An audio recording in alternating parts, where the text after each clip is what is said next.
So guys, networking course की ये video number 39 है। इस वीडियो में मैं आपको टाइप्स ऑफ सर्वर के बारे में बताऊंगा। सर्वर के टाइप्स बताने से पहले मैं आपको एक अच्छे एग्जांपल्स के साथ आपको ये क्लियर कर दूंगा कि सर्वर क्या होता है। फिर सर्वर क्लियर करने के बाद जितने भी टाइप्स होते हैं, चाहे वो आपका एक्सचेंज सर्वर हो, चाहे वो आपका बैकअप सर्वर हो, चाहे वो आपका मेल सर्वर हो, डेटाबेस सर्वर हो, सभी के बारे में एक अच्छा सा विजन आपको दे दूंगा कि अगर आपको कोई बोले कि व्हाट इज सर्वर या what is type of server, किसी का भी एग्जांपल पूछे तो आप बहुत ही आसानी से वहां पे उसे बता पाओ, उसका आंसर दे पाओ।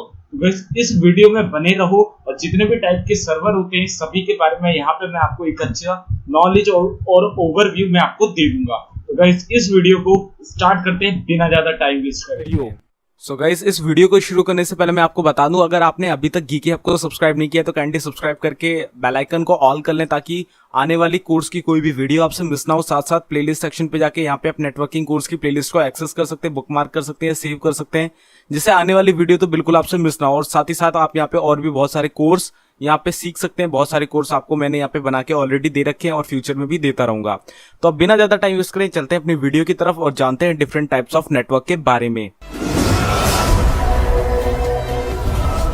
सो गाइस, यहाँ पे इस वीडियो में हम आगे बढ़ने से पहले जान लेते हैं कि एक सर्वर क्या होता है, क्या फंक्शन करता है, क्या काम होते हैं सर्वर के, एंड सर्वर क्यों यूज होता है। तो पूरी बात यहाँ पे हम सर्वर से रिलेटेड जानने वाले हैं। So what is a server? तो अ सर्वर, हमें जो नाम ही इसका लग रहा है सर्वर, मतलब सर्विस से कुछ रिलेशन है इसका। तो ये क्या होता है, ये आपको एक सर्विस प्रोवाइड करता है। अब वो किस चीज की सर्विस होती है ये डिपेंड करता है कि वो सर्वर कौन सा है। तो देखो यहाँ पे जो प्रॉपर डेफिनेशन है वो क्या है, a server is a computer that provides data to other computers. अब ये सर्वर आपका हो सकता है किसी कंप्यूटर में इंस्टॉल्ड हो। अब यहाँ पे इज अ कंप्यूटर से रिलेशन यहाँ पे ये है कि आपका सर्वर एक कंप्यूटर के तौर पे काम करता है। तो गाइस, जो सर्वर होता है वो एक तरीके का, आप मान लो एक फिजिकल डिवाइस भी होता है या एक तरीके का एक सॉफ्टवेयर भी होता है, आप दोनों ही इसे कंसीडर कर सकते हो। तो सर्वर आपका बेसिकली कंप्यूटर्स में इंस्टॉल होता है और वो जो कंप्यूटर्स होते हैं वो सिर्फ और सिर्फ सर्वर इंस्टॉल करने के लिए ही बने होते हैं। और वो जो आपके कंप्यूटर्स होते हैं, वो जो सर्वर इंस्टॉल करते हैं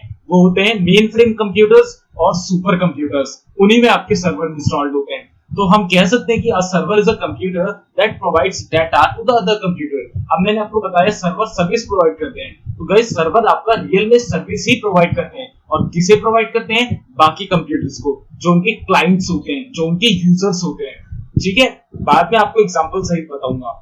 it may serve data to systems on a local area network. अगर आपका सर्वर लोकल एरिया नेटवर्क में है तो आपके लोकल एरिया नेटवर्क में जितने भी कंप्यूटर्स होंगे उनको वो डाटा प्रोवाइड करेगा, उनको वो सर्विसेज प्रोवाइड करेगा।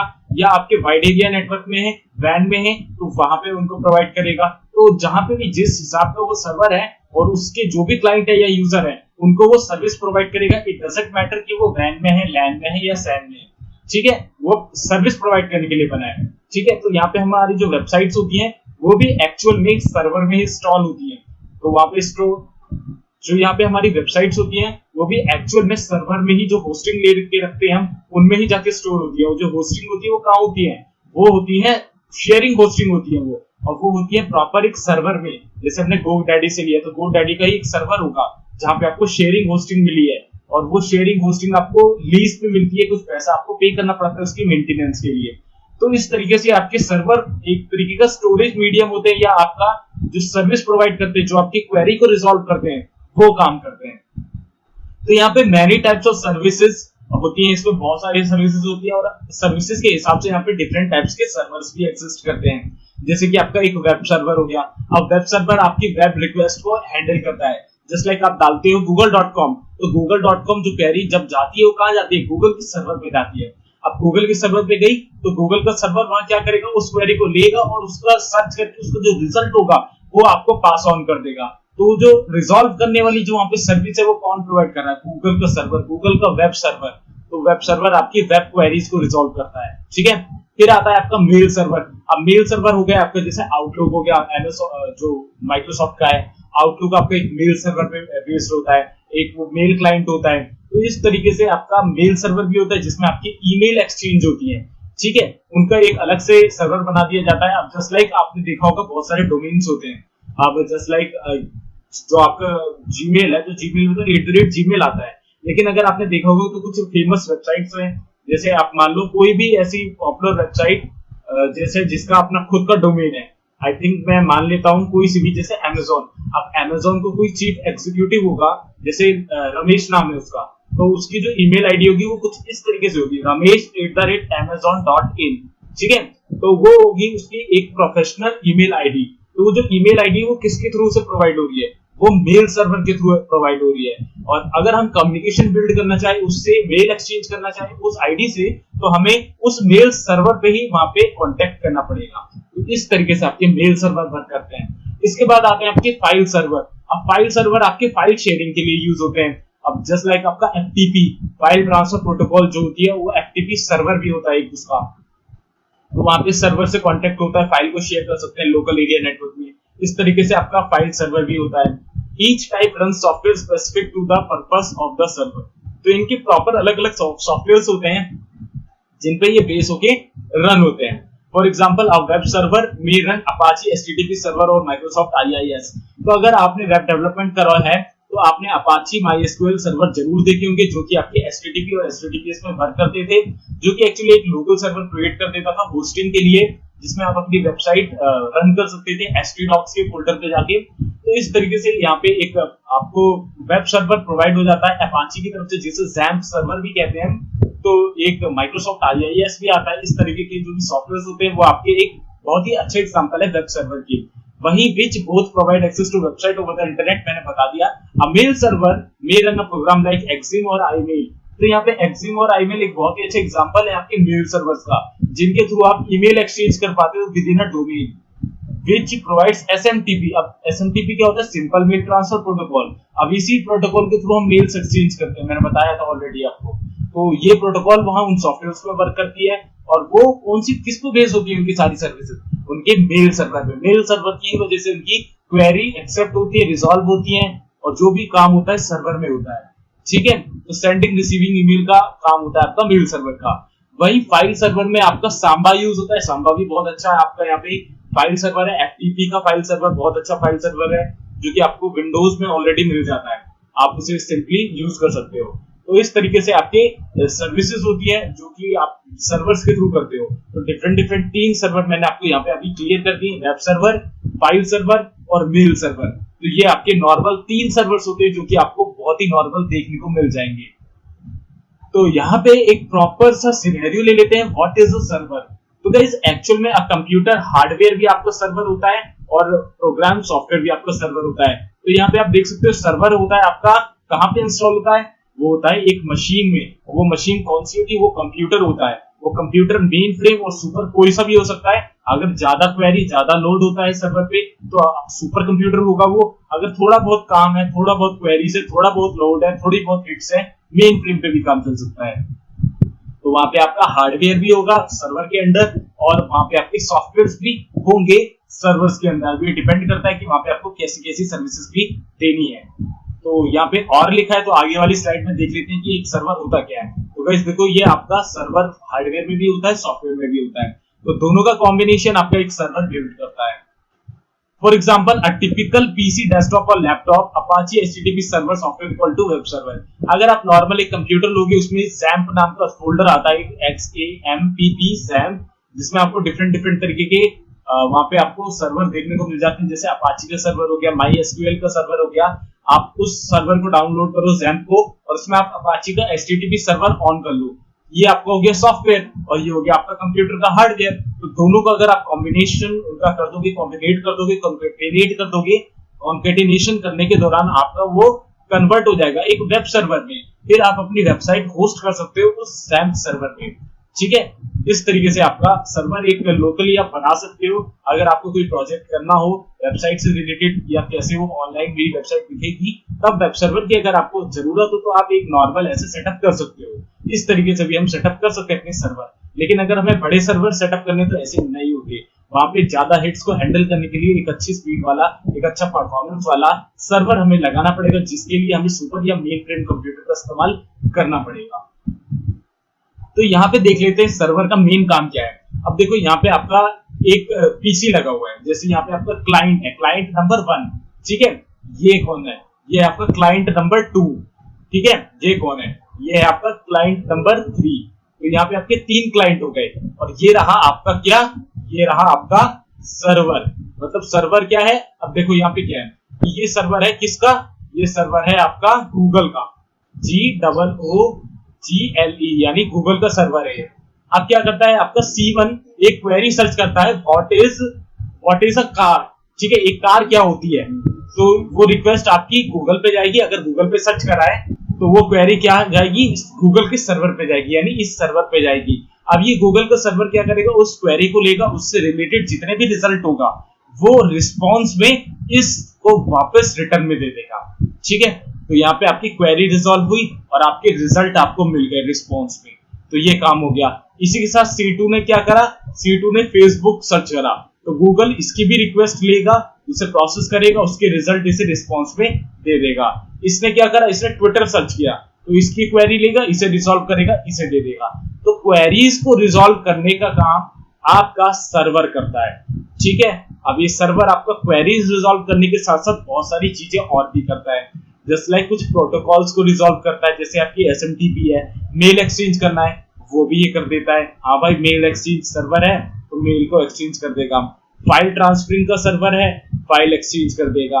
और जिस भी तरीके का सर्वर है, जैसे DHCP का सर्वर है तो वहां पे वो क्या करेगा, एक कॉन्फ़िगरेशन करेगा और जो भी IP फ्री होगी उस टाइम पे वो रिजर्व करके आपको प्रोवाइड कर देगा। इस तरीके से DHCP वर्क करेगा। DNS सर्वर है तो IP टू डोमेन चेक करेगा कि हाँ भाई इसका IP ये है, इसका डोमेन क्या होगा, तो अपने डेटाबेस में जाके चेक करेगा। और सर्वर में अगर आपकी डेटाबेसेस हैं तो डेटाबेस से रिलेटेड यहाँ पे ये कि अगर आपका फेसबुक का सर्वर है और वहां पे अगर आप लॉगिन करते हो तो वो रिक्वेस्ट जाएगी लॉगिन की कहाँ पे, फेसबुक के सर्वर पे, और फेसबुक का सर्वर उसे वेरीफाई करेगा, उसके क्रेडेंशियल और अपने डेटाबेस से मैच करेगा। अगर मैच होता है तो वो आपको लॉगिन प्रोवाइड कर देगा। इस तरीके की जो भी क्वेरीज होती है, अभी इट डजंट मैटर कि वो सिर्फ एक सर्च रिजल्ट है या कोई फाइल डाउनलोड है या कोई मेल एक्सचेंज है या कोई फाइल एक्सचेंज है, इट डजंट मैटर कि क्वेरी किस टाइप की है, वो सर्वर कर सकता है, रिजॉल्व करेगा जिस तरीके का वो सर्वर होगा, ठीक है। तो एक सर्वर में हर तरीके की कैपेबिलिटी होती है आपको रिजल्ट देने की। तो यहाँ पे देखो आपको रिस्पॉन्स पे सर्विस मिल गई। अब पिछली स्लाइड में क्या था, आपने रिक्वेस्ट भेजी थी तीनों कंप्यूटर से इस सर्वर के लिए, तीनों तरफ से। अब ये क्या है, रिस्पॉन्स में से सर्विस दे रहा है सभी कंप्यूटर्स को ये सर्वर। इस तरीके से आपकी क्वेरी को रिजॉल्व करा जाता है और क्वेरी रिजॉल्व होने के बाद एज अ सर्विस आपको प्रोवाइड कर दी जाती है एक सर्वर के द्वारा। तो यहाँ पे जान लेते हैं टाइप्स ऑफ सर्वर्स के बारे में। तो यहाँ पे आपका कुछ सर्वर्स होते हैं, बहुत सारे सर्वर्स होते हैं एक्चुअल में। मैं हर एक सर्वर के बारे में यहाँ कवर नहीं कर पाऊंगा, लेकिन जितने सर्वर आज तक आपने सुने होंगे आई होप मैं कवर कर लूंगा इस वीडियो में। तो सबसे पहला है आपका एक डेटाबेस सर्वर। अब डेटाबेस सर्वर क्या होता है, तो यहाँ पे आप देखो डेटाबेस सर्विसेज प्रोवाइड करता है। अब ये डेटाबेस सर्विसेज क्या होती है, अब यहाँ पे एग्जांपल जान लो, माइक्रोसॉफ्ट का SQL जो होती है एक लैंग्वेज होती है डेटाबेस की, जिसे कहते हैं स्ट्रक्चर्ड क्वेरी लैंग्वेज, जो कि आपकी वेब डेवलपमेंट अगर आपने करा होगा तो आपको पता होगा। Oracle के डेटाबेसेस होते हैं और MySQL होता है, तो ये होती है आपकी डेटाबेस के लैंग्वेजेस। अब जैसे आपका फेसबुक का सर्वर है, आपने फेसबुक के सर्वर में अपनी मतलब रिक्वेस्ट भेजी facebook.com, रिजॉल्व होकर आपको फेसबुक की वेबसाइट खुल गई, ठीक है। अब आप वहां पे अपनी लॉगिन डिटेल्स यानी क्रेडेंशियल डालते हैं और आप लॉगिन बटन पे क्लिक करते हो, आपकी वो क्रेडेंशियल वापस से फेसबुक के सर्वर पे जाएगी और उस सर्वर में एक डेटाबेस सर्वर भी लगा होगा, ठीक है। मेन सर्वर में एक डेटाबेस सर्वर भी लगा होगा। वो क्वेरी डेटाबेस सर्वर में पहुंचेगी, वो चेक होगी कि इस नाम का, इस यूजर नेम का या इस ईमेल फोन नंबर का कोई अकाउंट एग्जिस्ट करता है। हाँ भाई एग्जिस्ट करता है, अगर नहीं करता तो वहीं से वो डिक्लाइन कर देगा और वहां पे एरर मैसेज आ जाएगा, this number is not registered, ऐसा कुछ, ओके।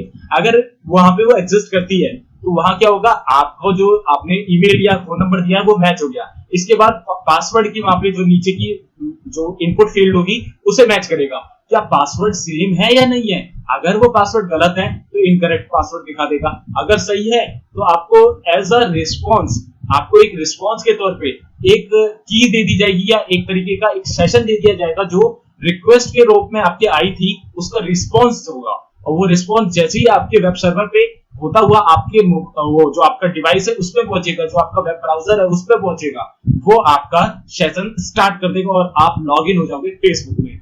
तो जो भी डेटाबेसेस है जहां पे आपकी सभी इंफॉर्मेशन जो आप स्टोर कराते हो वो डेटाबेस के अंदर स्टोर होती है, जैसे आपके नाम, फोन नंबर, डिटेल्स, एड्रेस, वो सब एक पूरे रॉ कॉलम बने होते हैं एक तरीके के एक्सेल शीट आप मान सकते हो, और वो स्टोर होता है आपके डेटाबेस में। जो डेटाबेस होते हैं वो कहाँ स्टोर होते हैं? डेटाबेस सर्वर पे। तो फेसबुक का यहाँ पे आप एग्जांपल ले सकते हो। इसके बाद आता है आपका वेब सर्वर। अब ये वेब सर्वर क्या होता है? Website hosting server. अब वेबसाइट होस्टिंग मैंने ऑलरेडी आपको बता दिया। देखो अपाची एचटीटीपी सर्वर आप यहाँ पे यूज कर सकते हो, माइक्रोसॉफ्ट का आईआईएस भी यूज कर सकते हो। तो वेबसाइट होस्टिंग में आपका क्या था कि होस्टिंग क्या होती है? एक तरीके का एक छोटा सा स्पेस होता है, एक स्टोरेज होता है जहां पे आप अपनी वेबसाइट की जो फाइल्स होती हैं, जो .html .css होती हैं या .asp होती है, .aspx होती है या .php होती है, जो वेब पेजेस होते हैं। अब देखो वेबसाइट क्या होती है? Collection of multiple web pages forms a website. तो मल्टीपल पेजेस का कलेक्शन आपका एक वेबसाइट कहलाता है। तो वो वेबसाइट कुछ एमबी की होगी, कुछ जीबी की होगी, कुछ एसेट्स होंगे। उसके एसेट्स में क्या होंगे? आपकी पिक्चर्स होंगी, वीडियोस होंगी उस वेबसाइट पे। तो वो एक जगह पे स्टोर होता है एक्चुअल में। एक जो आप YouTube पे वीडियोस देखते हो, ये भी एक जगह पे स्टोर है, एक सर्वर में स्टोर है, एक हार्ड ड्राइव में स्टोर है जो कि YouTube के सर्वर में लगी है। तो वो जो सर्वर होते हैं उनमें स्टोरेज होता है और वहीं पे आपकी वेबसाइट स्टोर होती है। और वो जो स्टोर होने वाली वेबसाइट है, तो वो कहते हैं जो स्टोरेज हम लेते हैं जो सर्वर पे, उसे हम कहते हैं होस्टिंग लेना। और होस्टिंग का मतलब क्या होता है वहां पे कि एक सर्वर को हमने किराए पे यानी लीज पे लिया है अपनी वेबसाइट को स्टोर कराने के लिए। ठीक है, इसलिए हम वेब सर्वर में होस्टिंग जब लेते हैं तो वो कहां लेते हैं? वेब सर्वर में लेते हैं। आई होप यहाँ पे आपको क्लियर हो गया होगा कि ये वेबसाइट होस्टिंग हम कहां लेते हैं? वेब सर्वर पे लेते हैं। और वेब सर्वर आपको कौन प्रोवाइड करता है? GoDaddy, BigRock और भी आपके हैं HostGator, बहुत सारी वेबसाइट्स हैं, आप जाके चेकआउट कर सकते हो। तो इस तरीके के आपके ये होते हैं। तो मेन कुछ सॉफ्टवेयर है अपाची एचटीटीपी सर्वर, या आप मान लो XAMPP का आपका एक लोकल, अगर आपको चलाना है लोकल होस्ट में, आपको अपनी वेबसाइट्स रन करनी है, तो XAMPP बहुत अच्छा एग्जांपल है। इसके बाद आता है आपका फाइल सर्वर, यानी फाइल सर्विसेज, यानी स्टोरिंग शेयर्ड फाइल्स। अब फाइल को आपस में शेयर करना है। अगर आप लैन नेटवर्क में हो, FTP बहुत बड़ा एग्जांपल है, बहुत अच्छा एग्जांपल है, फाइल ट्रांसफर प्रोटोकॉल वाला। इसी के साथ साथ सांबा एक सॉफ्टवेयर आता है जो कि बना ही फाइल सर्वर के तौर पे है।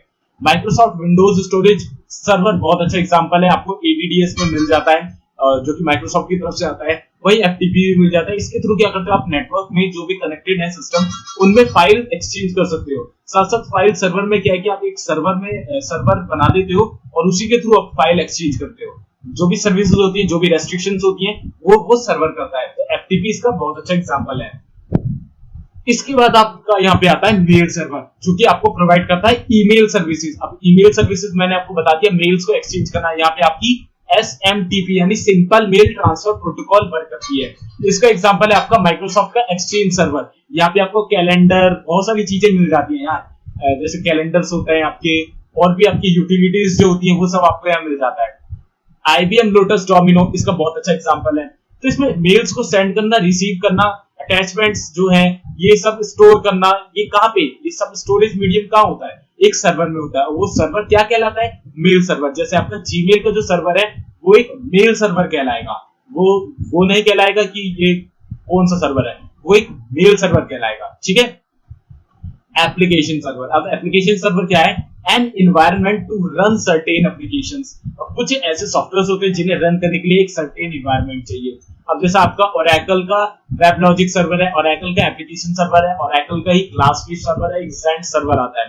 तो इनमें क्या होता है कि एक पर्टिकुलर स्पेशल सर्वर बना दिया जाता है कुछ स्पेशल चीजों को रन करने के लिए। अगर आपने स्ट्रीम पे गेमिंग करी है, अब जैसे प्ले स्टेशन आपने देखा होगा, प्ले स्टेशन होता है जो ऑनलाइन गेमिंग चलती है, स्ट्रीमिंग चलती है, तो वहां पे क्या होता है कि लाइव सब चीजें चलती रहती हैं। एक पर्टिकुलर वहां पे सर्वर बना दिया जाता है जिसमें जो भी यूजर्स हैं वो स्ट्रीम देख सकते हैं, स्ट्रीम कर सकते हैं एक दूसरे से। तो वहां पे स्ट्रीम का एक सर्वर है जिसे हम कहेंगे एप्लीकेशन सर्वर। अब उस सर्वर के थ्रू हम कांटेक्ट कर पा रहे हैं किसी दूसरे ओपोनेंट से गेम के अंदर ही। तो वो जो गेम है आपका वो एक्चुअल में कहां पे बेस्ड है? एप्लीकेशन सर्वर पे। तो यहाँ पे ये थोड़ा सा कॉम्प्लेक्स हो सकता है, बिकॉज यहाँ पे आप इतना समझ लो, जो भी ऑनलाइन गेमिंग होती है ना, जिसमें ऑनलाइन खेलते हैं, हम किसी दूसरे दोस्त को ओपोनेंट बना लेते हैं, ऐसे कुछ, तो वो आपका एप्लीकेशन सर्वर की वजह से हम खेल पाते हैं। वो जो सॉफ्टवेयर होते हैं, गेम्स होते हैं, एप्लीकेशन सर्वर का ही इस्तेमाल करते हैं। इनके अपने खुद के सर्वर इंजन होते हैं, इंजन कहते हैं जिसे, जैसे स्ट्रीम खुद एक इंजन है, तो उसमें आपका सर्वर रन करता है एंड इसी में आप अपने गेम्स को ऑनलाइन लाइव खेल पाते हैं। इसके बाद आपका आता है DNS सर्वर। अब DNS सर्वर मैंने ऑलरेडी आपको बताया हुआ है DNS क्या होता है। Translation of domain name into IP address. अब यहाँ पे भी मान लो एक तरीके का पूरा एक रिकॉर्ड है। अब रिकॉर्ड में आपके दो कॉलम्स है, एक साइड है आपकी आईपी और एक साइड है आपके डोमेन्स, ठीक है। अब यहाँ पे क्या है कि आप जो भी सर्च करते हो, जैसे आप google.com सर्च करते हो तो वो क्वेरी आपकी डीएनएस सर्वर पे भी जाएगी और वहां पे उसका आईपी मिलेगा और आईपी अटैच होकर रिजल्ट में आपके पास आ जाएगा। जैसे ही आप google.com पे क्लिक करोगे वो आईपी के थ्रू google.com खुल जाएगा। इस तरीके से ये पूरा वर्क करता है, मैंने ऑलरेडी आपको बताया हुआ है। तो माइक्रोसॉफ्ट का विंडोज सर्वर बहुत अच्छा एग्जांपल है, डीएनएस सर्वर इसके अंदर आपको मिल जाता है। फाइंड बहुत अच्छा एग्जांपल है, इनके अंदर भी आपको डीएनएस सर्वर मिल जाता है। तो डीएनएस सर्वर ऑलरेडी यार मैंने बता रखा है अच्छी तरीके से, तो आपको यहाँ पे समझ गए होंगे आपकी डीएनएस का काम क्या होता है। ये आपकी डोमेन टू आपकी आईपी और आईपी टू डोमेन जो रिजॉल्व करने का काम होता है वो डीएनएस सर्वर का होता है। और डीएनएस सर्वर में एक पूरा रिकॉर्ड होता है किस डोमेन का क्या आईपी है या किस आईपी का क्या डोमेन है, पूरा रिकॉर्ड होता है। तो यहाँ पे आप जान लेते हैं प्रॉक्सी सर्वर के बारे में। तो प्रॉक्सी सर्वर क्या होता है, फिल्टरिंग एंड कैशिंग का काम करता है। प्रॉक्सी सर्वर मैंने ऑलरेडी आपको पिछली या 2 या 3 वीडियो पहले बता दिया था प्रॉक्सी क्या होता है, प्रॉक्सी सर्वर क्या होता है। तो प्रॉक्सी जो होता है वो कहां पे रिस्पॉन्ड करता है, अपनी सर्वर पे रिस्पॉन्ड करता है और उस सर्वर को हम कहते हैं प्रॉक्सी सर्वर। तो यहाँ पे अपाची का एचटीटीपी सर्वर भी एक प्रॉक्सी सर्वर होता है, अपाची का ट्रैफिक सर्वर भी होता है, मैनेजमेंट गेटवे एक आईएसए का आता है वो भी माइक्रोसॉफ्ट की तरफ से होता है और वो भी एक प्रॉक्सी सर्वर है। इसके थ्रू आप एक ऐसी जगह का आईपी ले सकते हो जो कि रियल में एक्सेस नहीं कर रही है आपके पास, और आप वहां का आईपी लेके इंटरनेट में कनेक्ट हो सकते हो या कुछ ऐसी वेबसाइट्स ओपन कर सकते हो जो कि अनएक्सेसिबल है आपकी कंट्री में या आपके आईएसपी के द्वारा, तो आप उन सबको भी एक्सेस कर सकते हो। तो ये आपका प्रॉक्सी सर्वर आपको डिफरेंट रीजन्स में हो सकते हैं, जैसे यूएस, कनाडा, जर्मनी, नॉर्वे, और वहां के आईपी आपको ये प्रोवाइड कर देते हैं। तो ये होता है आपका प्रॉक्सी सर्वर। फिर आता है आपका प्रिंट सर्वर। अब ये प्रिंट सर्वर क्या होता है, प्रिंटर सर्विसेज के लिए यूज होता है। एक सर्वर, हम ये सर्वर क्यों क्रिएट करते हैं, ये हम नॉर्मली एक सॉफ्टवेयर के अंदर भी क्रिएट कर सकते हैं। जैसे अगर आपने सुना होगा XPS माइक्रोसॉफ्ट की एक यूटिलिटी होती है, उसके थ्रू हम इसे क्रिएट कर सकते हैं। और इससे हमें क्या फायदा है, इससे हम इसको शेयर कर सकते हैं। प्रिंटर जो होगा हमारा वो शेयर हो जाएगा। हम इसे एक प्रिंटर का जो आपका सर्वर हम बना देंगे, तो उस नेटवर्क में जैसे 10 कंप्यूटर कनेक्टेड है तो 10 के 10 अपनी सर्विसेज उस प्रिंटर से ले सकते हैं, उस प्रिंटर में अपनी कमांड देके उससे प्रिंट ले सकते हैं। तो बहुत सारी चीजों को आपस में कनेक्ट कर दिया जाता है, तब वो भी एक नेटवर्क कहलाता है। तो ये एक तरीके का नेटवर्क का एग्जांपल है। एक नेटवर्क में एक आपको प्रिंटर अटैच करना है और उसे सर्वर बना देना है, और जो भी आप कंप्यूटर वहां पे यूज कर रहे हो उन सभी से आप प्रिंट ले सकते हो सिंगल प्रिंटर से।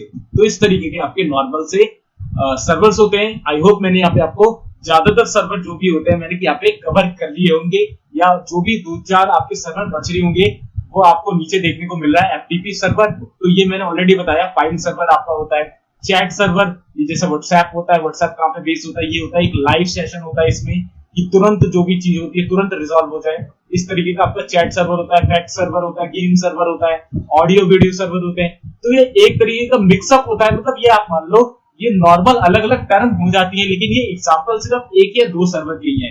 जैसे एक नॉर्मल सर्वर होता है सर्विस प्रोवाइड करने वाला, जैसे आपका प्रॉक्सी सर्वर है, वो क्या करता है, प्रॉक्सी प्रोवाइड करता है।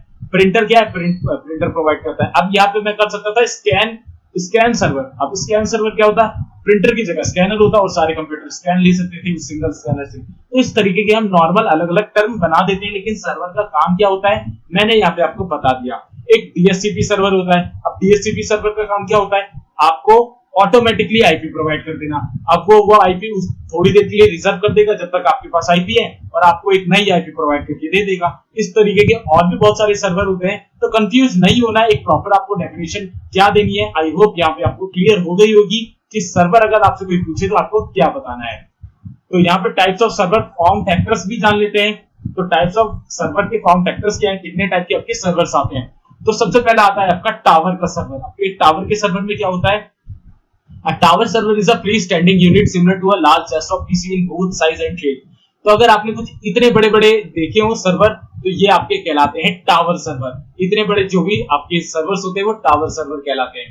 तो ये आपके नॉर्मल बड़े बड़े डाटा सेंटर्स में लगे होते हैं। तो डाटा सेंटर क्या होता है अगली वीडियो में बताऊंगा, ठीक है। तो ये सुपर कंप्यूटर या मेन फ्रेम पे आधारित हो सकते हैं।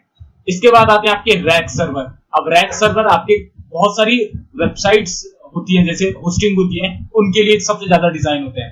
A rack server is specially designed to fit within a standard 19 mounting rack. ये जैसे आपकी रैक्स होती है ना, एक अलमारी होती है, ऊपर से नीचे तक 15 रैक होती है, खोलो एक एक करके, ठीक है, उस तरीके की रैक की तरह होता है। इसमें आपके हार्ड ड्राइव्स होती है बहुत सारी, क्योंकि स्टोरेज के लिए ज्यादातर यूज होता है। इसके बाद आता है आपका ब्लेड सर्वर। अब ब्लेड सर्वर मैंने बहुत ज्यादा देखे हैं डाटा सेंटर्स पे, तो आप यहाँ पे देख सकते हो तीनों की फोटोग्राफ्स, इन सभी में आपकी हार्ड ड्राइव होती है बहुत ज्यादा अमाउंट पे। तो यहाँ पे सर्वर्स वर्सेस पीसी भी जान लेते हैं। तो सर्वर वर्सेस पीसी, ये रहा आपका सर्वर, ये रहा आपका पीसी, दोनों में डिफरेंस आप देख सकते हो।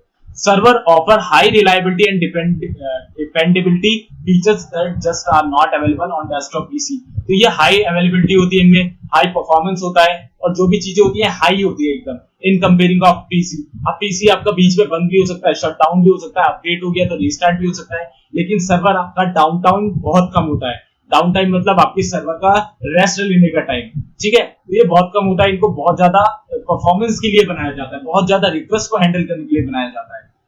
Servers have proven performance advantage over PC. तो बहुत सारे परफॉर्मेंस के एडवांटेज है इनमें। आपकी जो फ्रीक्वेंसी होती है वो टेराहर्ट्ज में होती है, और जो आपके कंप्यूटर्स होते हैं उनके प्रोसेसर की जो फ्रीक्वेंसी होती है वो आपकी 1.2, 2.3, 4 पॉइंट इतनी ही गीगाहर्ट्ज में होती है। तो यहाँ से फ्रीक्वेंसी से आप डिफरेंस पता कर सकते हो। Servers help improve productivity, reduce operating expensive and lower maintenance cost. तो यहाँ पे आपके सर्वर प्रोडक्टिविटी के लिए बनाए जाते हैं। प्रोडक्टिविटी मतलब अगर आप कोई बिजनेस करते हो और उसे आप ऑनलाइन ले जाना चाहते हो तो आपको प्रोडक्टिविटी मिलेगी। वहां पे सर्वर यूज करोगे तो आपकी कुछ ऐसे एप्लीकेशंस आप अपने बिजनेस के साथ जोड़ पाओगे ऑनलाइन वाले, जिससे आपकी प्रोडक्टिविटी बढ़ेगी, आपका स्केल होगा बिजनेस। तो उन सब के लिए हम सर्वर का इस्तेमाल करेंगे। अगर हमें वेबसाइट होस्ट करनी है, एक एप्लीकेशन क्रिएट करवाना है तो सर्वर लेना पड़ेगा। Reduce operating expenses. अब ऑपरेटिंग एक्सपेंसेस इससे कम हो जाएंगे। अब पहले क्या था, हमें मैसेजेस करने थे, मेल करने थे, तो हम क्या करते थे, चिट्ठियां लिखते थे, मेल करा करते थे या पोस्ट करा करते थे। अब क्या है, डायरेक्ट मेल कर देते हैं। तो इस तरीके से आपके अगर खुद का मेल सर्वर होगा तो आप बड़ी आसानी से कर पाओगे। लोअर मेंटेनेंस कॉस्ट, आप लीज पे भी ले सकते हो, और मेंटेनेंस अगर आपने खुद का लगा रखा है तो खुद का इतना बड़ा हमें लगाना नहीं पड़ेगा, क्योंकि हमारा एक छोटा सा ऑर्गेनाइजेशन होगा, इसमें कितनी हिट्स हो जाएंगी, ज्यादा नहीं, बहुत कम। तो इसलिए यहाँ पे मेंटेनेंस कॉस्ट भी काफी लो आएगी। अगर हम खुद सर्विस प्रोवाइड करने वाले बन रहे हैं तो आपकी यहाँ पे मेंटेनेंस कॉस्ट हाई हो सकती है। तो हर एक चीज के हम यहाँ पे क्राइटेरिया ले लें तो सर्वर बेस्ट है आपके पीसी से। तो आपका नॉर्मल पीसी आप उसमें भी सर्वर इंस्टॉल कर सकते हो, लेकिन it doesn't work as like a main server. अगर आपको मेन सर्वर का वहां पे करना है इंस्टॉल, या तो आप मेन फ्रेम कंप्यूटर पे करो या तो सुपर कंप्यूटर में करो, नॉर्मल पीसी में करने का कोई फायदा नहीं। तो यहाँ पे एक्सचेंज सर्वर और बैकअप सर्वर क्या होते हैं, क्या डिफरेंसेस है, ये भी जान लेते हैं, और इसके बाद हम खत्म करते हैं इस वीडियो को। और इस वीडियो के बाद हम जानेंगे डाटा सेंटर्स के बारे में। तो गाइस, एक्सचेंज सर्वर क्या होता है? Microsoft exchange server is Microsoft email, calendering, contact, scheduling and collaboration platform. अब देखो यहाँ पे कुछ इस तरीके की सर्विसेज आपको प्रोवाइड हो जाती हैं। कौन कौन सी? कैलेंडरिंग, ईमेल, कॉन्टैक्ट, ठीक है। It is diploid on the Windows server operating system OS. तो आपका जो माइक्रोसॉफ्ट का विंडोज सर्वर है, जिसे हम कहते हैं ऑपरेटिंग सिस्टम, ठीक है, ऑपरेटिंग सिस्टम ही होता है वो, जिसे हम कहते हैं normal network operating system, NOS, जो कि ऑलरेडी मैंने आपको कंप्यूटर बेसिक कोर्स में बता रखा है। फॉर बिजनेस यूज, ये बिजनेस यूज के लिए होता है। Microsoft design exchange server to give users access to the messaging platform from mobile devices, desktop and web based system, telephone capabilities in exchange server support voice messages. अब यहाँ पे आप exchange server का example मान लो WhatsApp का। तो WhatsApp में क्या होता है, आप ग्राफिक्स को इंटरचेंज कर सकते हो, इंटरचेंज नहीं मतलब एक्सचेंज कर सकते हो, वीडियोस एक्सचेंज कर सकते हो, पिक्चर्स एक्सचेंज कर सकते हो, और म्यूजिक एक्सचेंज कर सकते हो, वॉइस कॉल कर सकते हो, वीडियो कॉल कर सकते हो, मैसेजेस सिंपली एक्सचेंज कर सकते हो। तो वो सारी कैपेबिलिटी कहाँ पे है? वो सारी कैपेबिलिटी एक नॉर्मल मेल सर्वर में तो आपको मिलेगी नहीं, या एक नॉर्मल से रिक्वेस्ट सर्वर में तो आपको मिलेगी नहीं, या वेब सर्वर में तो मिलेगी नहीं। उसके लिए आपको एक स्पेशल टाइप का सर्वर चाहिए, जो कि होता है आपका एक्सचेंज सर्वर। तो अगर आप कंफ्यूज हो आज तक एंड्रॉइड ऐप डेवलपमेंट में कि आपके जो नॉर्मल व्हाट्सएप है इसमें जो मैसेज हम भेजते हैं तो ये इनका कौन सा सर्वर होता है? गाइस, एक्सचेंज सर्वर होता है। उसी सर्वर के थ्रू आपके messages, graphics, pictures, videos exchange हो पाते हैं आपके सेंडर से रिसीवर तक और रिसीवर से सेंडर तक। I hope exchange server clear हो गया होगा।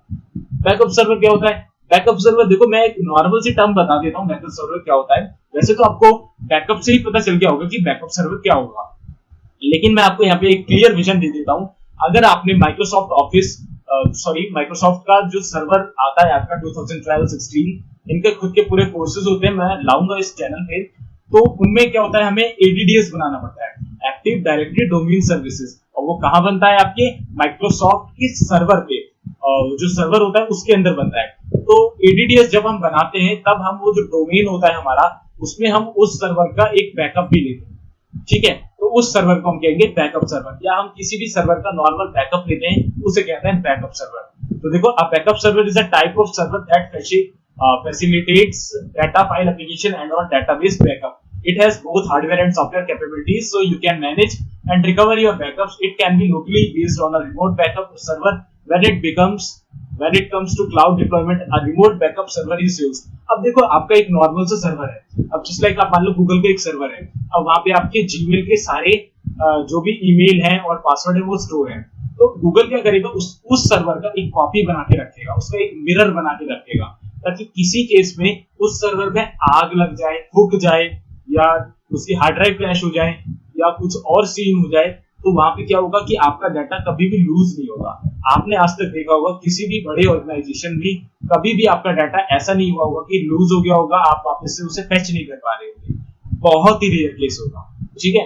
तो वहां पे क्या होता है कि वो आपका एक बैकअप बना के रखता है, एक दूसरा सर्वर बना के रखता है, सेम बिल्कुल उस सर्वर जैसा, और लाइव उसमें जो आपका मेन सर्वर में अपडेट हो रहा है उसमें भी अपडेट होता रहता है। तो अगर किसी केस में उस मेन सर्वर की कोई हार्ड ड्राइव खराब हो गई या पूरा ही सर्वर खराब हो गया, तो फटाफट से वो जो आपका कंट्रोल होता है ना, जो उस सर्वर में हो रहा होता है, जो कॉन्टेक्ट बना होता है, वो कॉन्टेक्ट आपके बैकअप सर्वर से हो जाएगा, ठीक है। और इसी बीच आपका मेन सर्वर एक्सचेंज कर दिया जाएगा, उसमें नई हार्ड ड्राइव लग जाएगी या नया सर्वर लग जाएगा, और आपके बैकअप सर्वर से सारा डाटा कॉपी करके उस मेन सर्वर में कॉपी कर दिया जाएगा, और फिर आपका बैकअप सर्वर से वो कॉन्टेक्ट दोबारा से उस सर्वर में कर दिया जाएगा। तो इससे क्या होगा, एक बैकअप बन के रखा रहता है कि आपका डाटा अगर उस मेन सर्वर से डिलीट हो गया तो आपका बैकअप मिलता रहे, तब तक आप उस मेन सर्वर को रिप्लेस कर दो, वापस से अपना डाटा बैकअप से कॉपी कर लो। तो इस तरीके से आपका बैकअप सर्वर होता है, पूरा इंफ्रास्ट्रक्चर डिजाइन होता है। तो आई होप यहाँ पे इस वीडियो में सर्वर से रिलेटेड सारी क्वेरीज का मैंने यहाँ पे आपका बखूबी आंसर दे दिया होगा।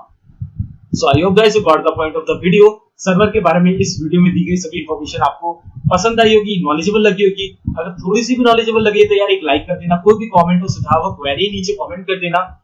सो गाइस मैं मिलता हूं आपसे अगली वीडियो में, जहां हम पढ़ेंगे डाटा सेंटर्स के बारे में, डाटा सेंटर्स कैसे होते हैं, क्या फंक्शनैलिटीज होती हैं, क्यों डिजाइन होते हैं, पूरी जानकारी जानेंगे डाटा सेंटर्स के बारे में।